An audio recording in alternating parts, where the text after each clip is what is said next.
kan dari sisi saya tidak mau membuat mereka khawatir dengan harus nemenin saya tanpa gimana ya, kayak karena kan proses panjang ya.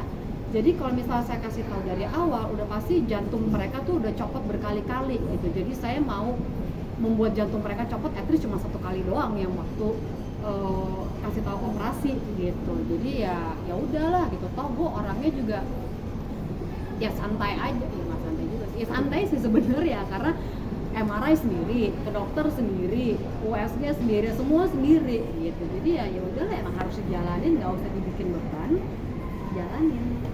Kak Putri, kan ini Kak Putri ada ketakutan nggak sih kan terancam kalau ini terangkat, sedangkan Kak Putri sendiri belum menikah, berarti mungkin ada ketakutan nggak sih, gimana nih gitu? Enggak ada takut kalau untuk rahim diangkat karena jalan hidup kita, takdir kita udah ditentukan sama Tuhan. Sama Tuhan. Kita hanya jalanin apa yang sudah diberikan oleh Tuhan, jalani sebaik-baiknya, ya nanti ya kita lihat aja gitu kan, karena kan kita tidak bisa menentukan gitu. So that's why saya ini yaitu kalau tahu masalah apalagi kan di rahim ya, dengan saya tahu ini cepat diatasi, jadi kan insya Allah aman gitu kan. Tapi kalau misalnya saya biarkan, mungkin saya kemarin pas lagi diketok sama Tuhan, gua nggak langsung chat, kan kita nggak tahu, bisa langsung diangkat gitu rahim. Tapi kan ini enggak gitu. Tapi kalau misalnya sampai harus ada kejadian yang tidak mengenakan, yaitu jalan hidup gua, ya sudah, kan Tuhan yang kasih jalan hidup dari hidup saya, dan saya tidak bisa lari dari itu. Jadi udah terima aja. Sama aja kayak ini ada sakit, Mbak tadi bilang beban, buat saya nggak beban, jalanin aja. Jadi supaya hidup tuh lebih enteng, nggak pakai beban, nggak ada ketakutan. Ada Tuhan kok takut gitu.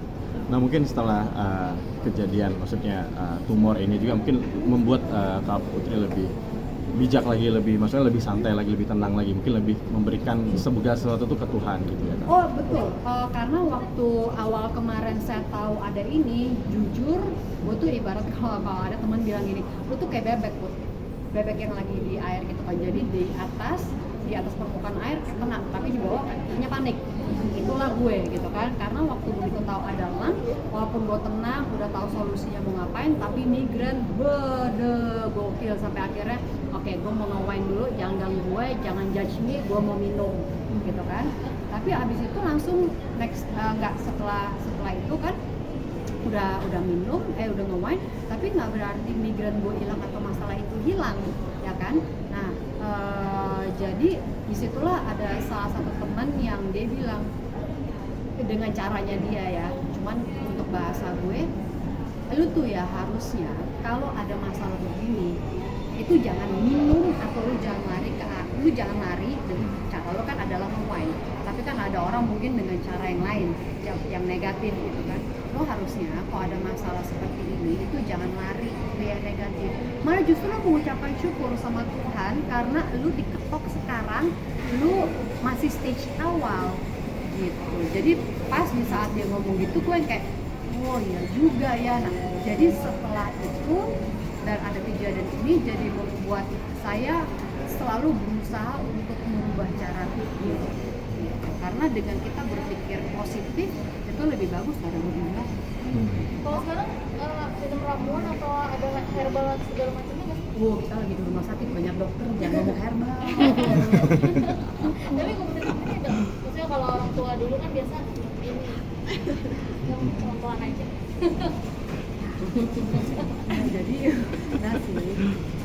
kalau waktu kemarin habis operasi kan ada itu kan luka terbuka, ada pendarahan gitu kan. Nah jadi dikasih tahu lah ada herbal Chinese herbal apalah namanya, lupa kan. Nah direkomend untuk minum itu. Cuman pas waktu lagi di ruang operasi kan karena abuse-nya spinal itu ini tuh prosedurnya tuh kayak orang C-section. Persis kayak C-section, operasi sesar. Jadi abuse-nya yang di spine, tepat tulang belakang. Jadi kita lagi di operasi, berasa tuh kan perut diapain, terus masih bisa ngobrol. Nah, ada dokter anestesinya bilang kamu habis ini selesai operasi jangan herbal ya, harus pakai gini. Gue padahal dalam kamar gue udah punya tuh herbal. Tapi ya kalau ada pas sepintas baca DM dari teman-teman sosial media itu, jadi mereka rekomen bawang putih lah, terus apa banyak sih mereka kasih tahu. Kalau yang dikonsumsi Kak Putri Chinese herbal medicine namanya lupa, itu untuk mempercepat pendarahan ya, tapi juga nah ini dia nih asisten rumah tangga, dia masakin loh, dia masakin ikan gabus. Nah ikan gabus itu kan katanya bagus ya untuk apa mempercepat luka ya, nah jadi itu dia masakin, itu terharu deh. Jadi pakai semua yang tradisional gitu lah, sebisa mungkin jangan pakai chemical. Kenapa? Karena kemarin kan waktu dioperasi kan waduh udah kimia semua masuk badan kan, jadi sekarang kayak lagi mau yang sehat-sehat terus gitu. berarti alami-alami ya. Udah ya. Gimana mungkin paling tinggal minta doanya sama pemirsa. Apa yang mau disampaikan mungkin Minta untuk doanya teman-teman di apa rumah buat- perihal mungkin kasih sedikit awareness lah gitu. Buat teman-teman yang di rumah, thank you banget semua atas doa-doanya, atas semua kata-kata positif, sangat-sangat membantu saya.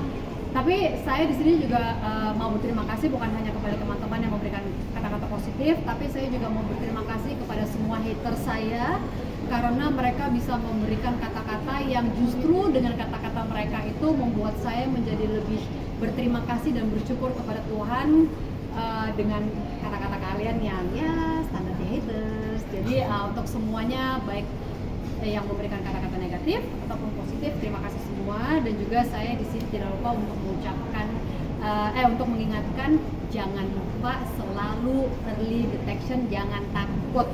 Early detection, nggak laki nggak perempuan, early detection. Ayo siapa yang takut ngaku? Angkat tangan. Nah, ya kan? Jangan takut, pokoknya semakin cepat kita tahu ada yang salah dengan badan kita, bisa langsung dicari solusinya supaya kita semua sehat. Thank you semuanya. Mbak Tris, aku awalan doang nih ya soal tadi.